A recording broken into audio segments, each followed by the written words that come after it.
This mezcal drink tastes smoky.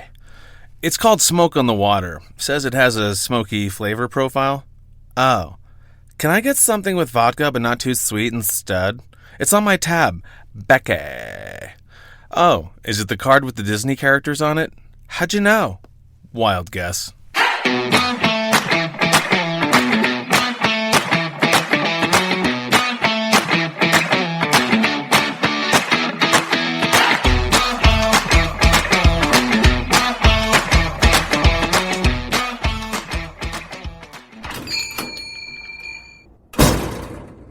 What can I get you? Drunk. Welcome to episode 36 of Behind Bars, Cocked Tales, and Wasted Nights. I'm your host, Greg. I've been working as a bartender for over 20 years, and over those years, I've seen a lot. My goal here is to share some of those high and low lights with you. Quick warning, this podcast contains sex, drugs, and some language that isn't suitable for anyone under 21 years of age, so you gotta have some ID. Before we get started, you'll need a drink. For this one, I recommend the Manhattan Love Story. You're going to need 1.5 ounces of whiskey, I like Booker's, 1 ounce of dry sake, 1/2 ounce of ginger liqueur, go with Domaine de Canton, 2 dashes of bitters, dump all that fucking shit into a tin over ice, give it a little stirry McStirrison, you never shake a Manhattan, stir it like 20 times, make it cold. Then strain it into a chilled coupe or over some ice in a rocks glass if you want to do that, and garnish with an orange peel. You know, it's delicious. And, as always, if you don't have any of that shit lying around, shot of El Jimador and a key bump will do you just fine. Alright, calling it the Manhattan Love Story because, as you can tell by the title, there's weddings involved here, folks. Alright, on with the story.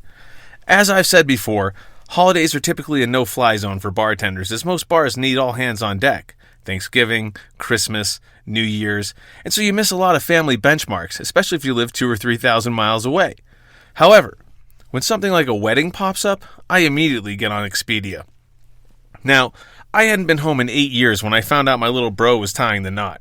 This was a momentous occasion indeed, and there was no way I was missing it. Trouble was, this coincided with the decline of my LA experiment, and I was in some serious financial straits, and spending, while not earning, would really put me in a tough spot. Not to worry, my older brother and sister came through and we made a plan. Not only was I going, but it would be a classified mission.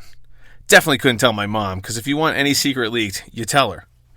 I asked how I was going to successfully go in ninja style and got the usual response from my bro, which was, "Don't worry about it, we'll figure it out." Famous last words. Now, as far as the rigmarole of a wedding, the rehearsal dinners, the ceremony, the reception, the relatives' questions about what the fuck you're actually doing with your life, I can take it or leave it, to be honest. But the possibilities that surround a wedding? Endless. Booze, love, strange girls. I have to see what happens. Take my sister's wedding. It was about 10 years earlier. I was invited and I couldn't wait to go, mostly because I asked the hottest coworker of mine to come, and she fucking said yes. Now, she had a boyfriend, but come on. Any girl that's going to fly across the country to stay with you and attend a wedding is going to get down, right? Wrong. First of all, she never met me at the airport. I hung out in the Bob Hope Airport bar slurping down bloodies until they paged me from the gate. I actually held up the fucking flight. Then I saw her sitting next to my empty seat. What the fuck was that all about? It pissed me off, but I put it out of my mind as my Xanax put me out of commission. We got to Logan and got a ride from Scotty, the best nine-fingered bartender you ever saw, from the airport to our hotel at the Sheraton in Copley Plaza. Yeah, I was ballin'. At check-in, they asked if I wanted 2 beds. When I hesitated, Steph stepped up and said, "Yeah, we want 2. Way to make it obvious, Greg." Man, for being in the Northeast, this shit was heading south fast. We got to the room and set our things down, and Steph immediately stripped down and changed in front of me, which I took as a great sign. Things were turning around. "Sorry, I'm kind of shameless when it comes to my body," she said. Not offended, I said. That statement swam around in my brain for a while, like, she changed in front of me, but then countered with a remark that kind of indicated that she'd have no problem changing in front of anyone. It was almost medical, which was fine, because I wanted to play doctor.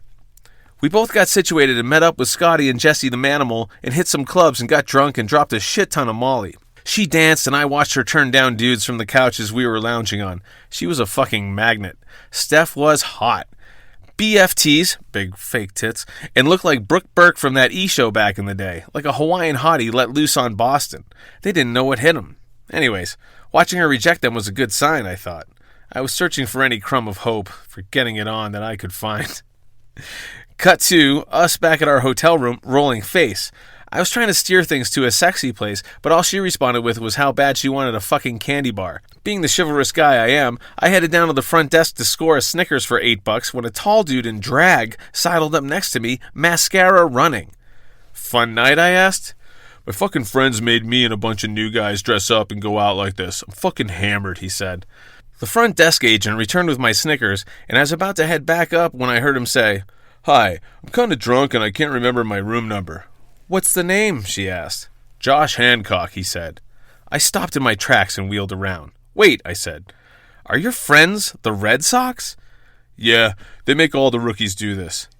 I just met the new rookie pitcher for the Boston Red Sox who was dolled up like a slut while I was rolling my tits off with a wedding date who wanted nothing to do with me. What a world. Sadly, Josh passed in 2007, but what an obviously fun dude. He's only 29. Okay, where was I? Sorry for the downer. Oh yeah, rolling face holding an $8 Snickers for my date who was almost passed out. "Here you go." And I gave her the candy bar. She fucking set it on the nightstand and turned out the light. Didn't even open it. I couldn't believe it. Well, I wasn't going to feel this good by myself and not jerk off. I didn't even want to try to fuck my date anymore. "Mind if I put porn on?" I asked. "Do your thing," she said. So I did. I turned on the hotel's adult SpectraVision and scrolled through the porn, and to top off the night's weird coincidences, I found a video featuring my ex-porn star girlfriend and waxed the dolphin to that. The fuck is wrong with me? Anyway, the wedding was on the Cape, and my mom rented a house for all of us. That last statement sounds awesome, but the reality was the house looked like the star of the Amityville Horror. In fact, when my date made up some bullshit about a family emergency and changed to an earlier flight, she said the house was like Anne Frank's. I couldn't disagree. It was creepy as fuck. Nice rental, Ma. She did stay for the ceremony, though. We partied all through the reception with some blow I scored off Scotty, and, all tuned up, I fulfilled my mom's request by playing and singing Every Rose Has Its Thorn, a song about a breakup, at a wedding, in front of everyone. After about 30 more trips to the bathroom, I noticed that my brother, Steph, and I were the only ones left. My bro was smashed, so I took the keys. While driving back to the haunted house after the party ended, a cop lit me up, pulled me over, and I started freaking out until Steph agreed to slide the bag into her panties. The cop asked for my license. "Studley." "Yup, it's my real name," I said, much too used to this shit. "Hollywood?" "Yes, sir. In town for my sister's wedding. I'm leaving tomorrow." He shined his light in my eyes at Steph and my brother. And for some reason, I credit my brother's good luck, he let us go without a sobriety test or a search. Thank God. Anyways, Steph left the next day. Good riddance. Sure, work would be awkward after that, but I knew I could deal. I still had one more day in town, so I went back to Boston because my bad luck was about to change to amazing in that I just found out that Sasha was coming into town from New York and she wanted our paths to cross. Who's Sasha? Let me tell you. When I left Boston for LA, Jesse the Manimal and I had a deal. If I met someone who was going to Boston and they needed to get hooked up, I'd send them to find Jesse, and he'd do the same for his people. All in one such exchange, he sent me a girl who was visiting for the week and wanted to be shown around.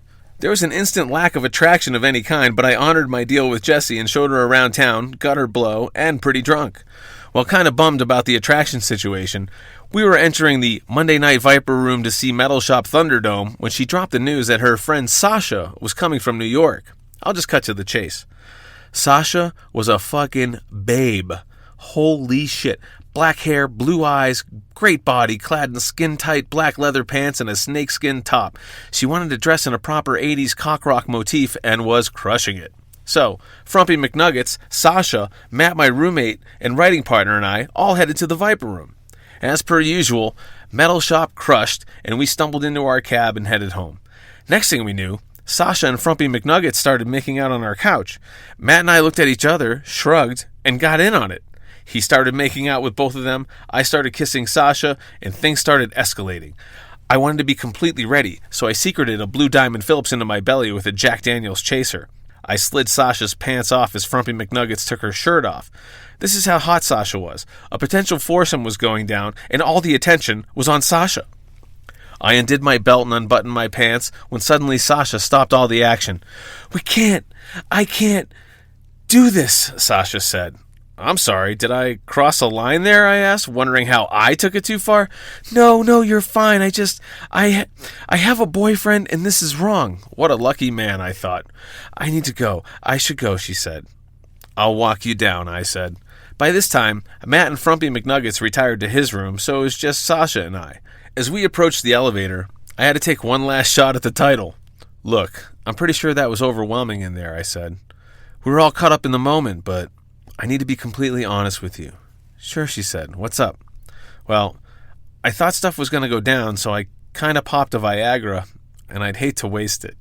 Yes, I said that to someone's girlfriend, but I'll remind you, all of you, it was someone's girlfriend whose tits were in my mouth 5 minutes earlier. Her response? She grabbed my arm and led me into the stairwell by the elevator, kissed me, undid my pants, sat me down on the steps, and proceeded to give me one of the best blowjobs my performance-enhanced cock ever met. After Vesuvius destroyed Pompeii, we returned to my apartment and got after it into the wee hours. Yup, 25 years old and Viagra. Dangerous. So yeah, I was going to meet Sasha in Boston. This time was even more intense. Once in our room in the Sheraton, she immediately stripped down into some sexy lingerie, procured this obscene-looking flesh-colored cock ring with spikes and knobs that plugged into the fucking wall, pressed her palms against the 8th floor window, and pulled her thong to the side. It really made up for the Steph fiasco. I have to say that. That morning, we made plans to meet up in LA in a couple of months and said our goodbyes. My brother drove me to TF Green, a tiny airport in Providence, where the TSA randomly chose me to pull out a line after the anomaly in my suitcase was picked up by the X-ray. And right there, in front of my brother and everyone in line, the TSA agent held aloft a spiked cock ring with an electrical plug hanging from it. Studly luck. Despite the misbegotten events, I feel the wedding balance sheet tipped in my favor, which is why I couldn't wait to surprise my brother at his nuptials. My older brother and I made up some fake reason why my younger bro had to come to my older bro's house, and when little bro got there, we both bawled like babies and hugged each other hard. 8 years worth of hug. We were both ecstatic, and this would be one for the ages. I rented a car and showed up to the pool hall my older brother had arranged for my younger bro and his besties. Wow. A bachelor party complete with billiards and ping pong. I assessed the situation and immediately thought, absolutely not. My older brother, who was, quote, in charge, went to the bar to refill. I seized the moment and gathered the boys. Guys, this is a bachelor party.